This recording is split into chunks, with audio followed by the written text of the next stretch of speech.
ऐसा है पत्रकार मित्रों, काफी आप लोग कुछ दिनों से सक्रिय हैं, विभिन्न मुद्दों को लेकर, और सरकार भी कई मुद्दों को लेकर चिंतित है और समस्याओं का समाधान करने की भी इच्छा रखती है।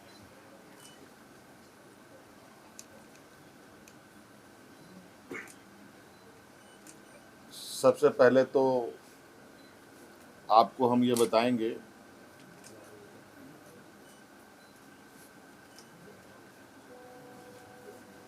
कि अभी वर्तमान में जो हमारे नौजवान छात्र छात्राएं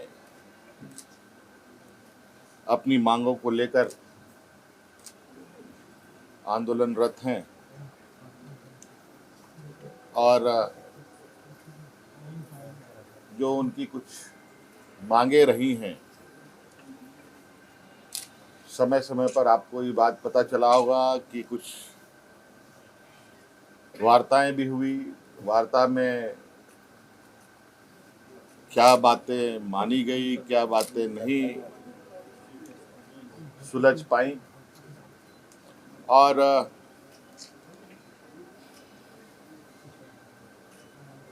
वो सभी चीजें हमारे समक्ष आ रही थी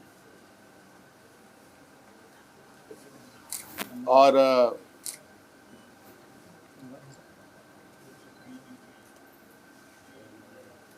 चूंकि आपको पता है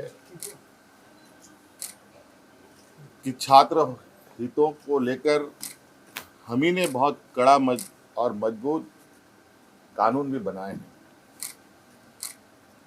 अगर हम कानून बनाते हैं तो कानून को लागू करने की भी क्षमता रखते हैं,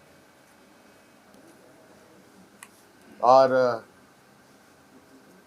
नौजवानों की हितों, उनकी भविष्य, उनका विश्वास ना डगमगाए, हम हमेशा इसके पक्ष में रहे हैं। और जिस कड़े निर्णय के साथ हम आगे बढ़ते हैं और जिस आत्मविश्वास के साथ आगे बढ़ते हैं, वो विश्वास में कहीं ना कहीं नौजवान भी है।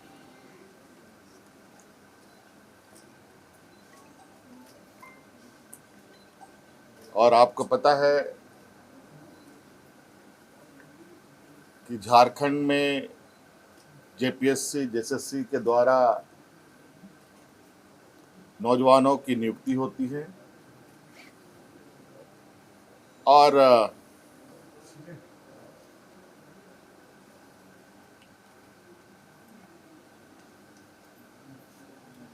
कई सारी नियुक्तियां राज्य अलग होने के बाद रुकी रही,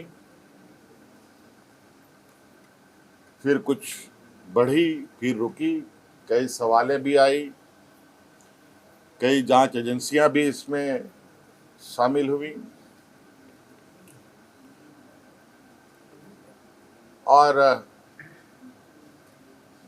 कई चीजों के परिणाम भी आप लोगों के समक्ष हैं।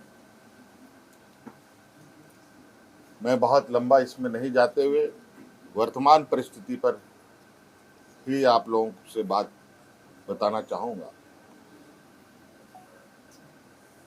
कि विगत दिनों से हमारे जो नौजवान जयपाल सिंह स्टेडियम में अलग अलग खेमों में बैठ कर के अपनी मांगों को लेकर के बैठे हैं, मैं उनको अलग अलग खेमा नहीं मानता। वो सभी नौजवान अपने भविष्य की चिंता को लेकर हैं और इस विषय पर जैसे कि पहले हमारे मंत्री गणों की जो टीम थी, उनके साथ बैठक में सुलझा लिया गया था। जैसे रिफॉर्म्स की बात थी, ये आप लोगों के माध्यम से ही उन छात्रों की बातें हमारे कानों तक में आई, हमारी कमेटी के द्वारा भी हमारे कानों तक में आई। रिफॉर्म्स में निश्चित रूप से बिल्कुल पारदर्शिता के साथ आगे सरकार काम करेगी। रिफॉर्म्स में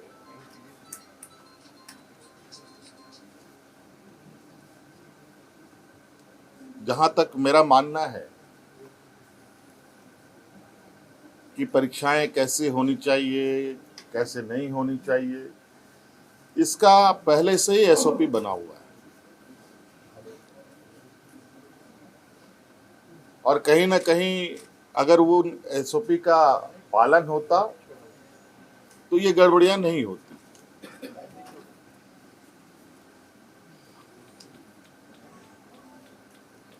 क्योंकि एसओपी में ही इतने कड़े प्रावधान हैं और इतने बेहतर तरीके से परीक्षा लेने का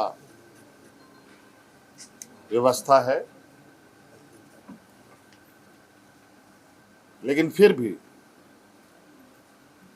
हम उस रिफॉर्म्स में कुछ और बेहतर करने की चूंकि इतनी बातें आई हैं तो बहुत सारी बातें बात बात में आती भी हैं, अच्छे सुझाव भी आते हैं, तो उन रिफॉर्म्स में उन सबको भी जोड़ा जाएगा। और चूंकि हमने पोर्टल भी खोल रखा है, चाहे वो छात्र हो, शिक्षक हो, अभिभावक हो, उस विषय पर अपना उस पोर्टल पर अपने सुझाव दे सकते हैं और विशेषज्ञों की टीम के साथ उनको साझा किया जाएगा और क्या बेहतर हो सकता है उसको किया जाएगा। रिफॉर्म्स के लिए हम लोगों ने हमारे आईएएस अधिकारी अमिताभ कौशल जी की अध्यक्षता में कमेटी बनाने का निर्णय लिया है, जो अलग अलग संस्थानों के साथ संपर्क करते, बुद्धिजीवी लोगों के साथ, अच्छे अच्छे लोगों के साथ संपर्क कर इस रिफॉर्म को पूरा अंजाम तक पहुंचाएंगे।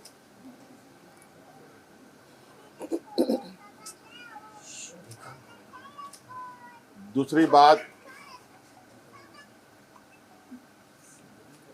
जेपीएससी का जो 14वें जेपीएससी की बात है, मुझे लगता है कि हमारे माननीय मंत्रीगणों के टीम के साथ बैठने के दौरान ही वो चीज़ें सुलझ गई थी।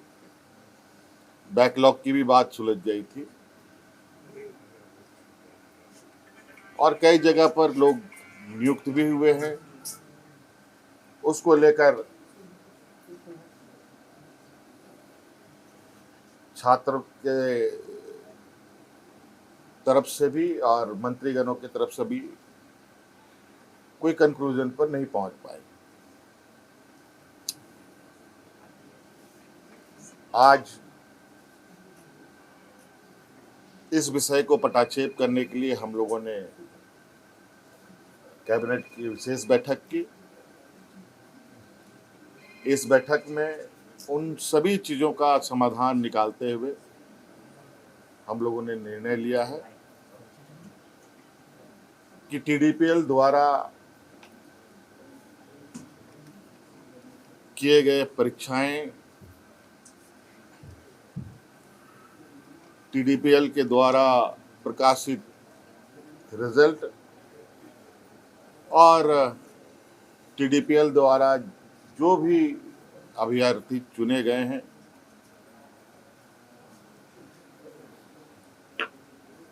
या शामिल हुए या टीडीपीएल के जितनी भी गतिविधियां यहाँ हुई हैं, उन सभी को कैंसिल किया जाता है, रद्द किया जाता है।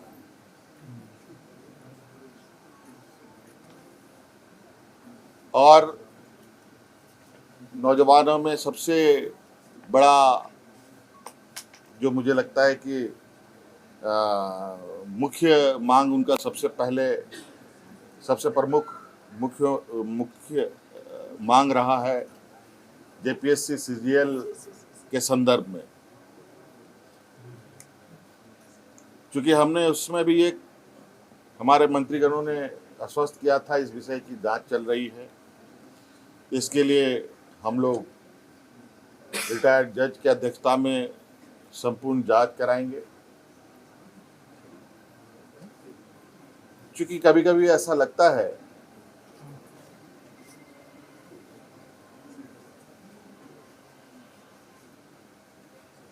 कि हम ही सही हैं, कभी कभी ऐसा लगता है कि छात्र भी सही है। इन दोनों के बीच में फर्क करना थोड़ा कठिन हो जाता है। और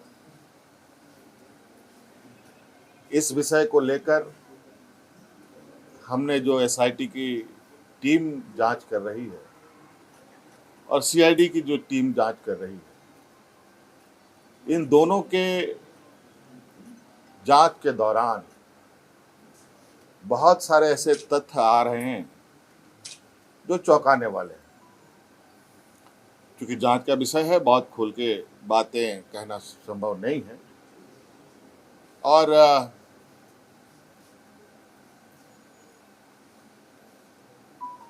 कुछ लोग जो सीजीएल में नियुक्त हुए हैं,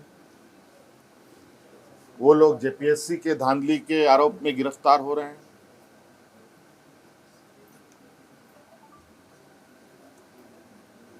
और कई कंपनियां जो यहाँ कार्यरत हैं, अलग अलग समय में भी कार्यरत रहे हैं, इन सब का एक बहुत बड़ा नेटवर्क का घालमेल प्रतीत होता है। जांच के दायरे में तो हम पूरे 2014 से लेकर अब तक की हुई इसके परीक्षाओं की जांच में है। हमने विभाग को कहा है, सीआईडी को कहा है, अब जब इसका ऑपरेशन हुआ ही है तो पूरे तरीके से इसका ऑपरेशन होनी चाहिए। और जो हमें जानकारी सीजीएल को लेकर हम लोग के समक्ष बताया गया और उस तथ्यों को समझ बूझने के बाद आज कैबिनेट ने जेएसएससी सीजीएल को भी रद्द करने का निर्णय लिया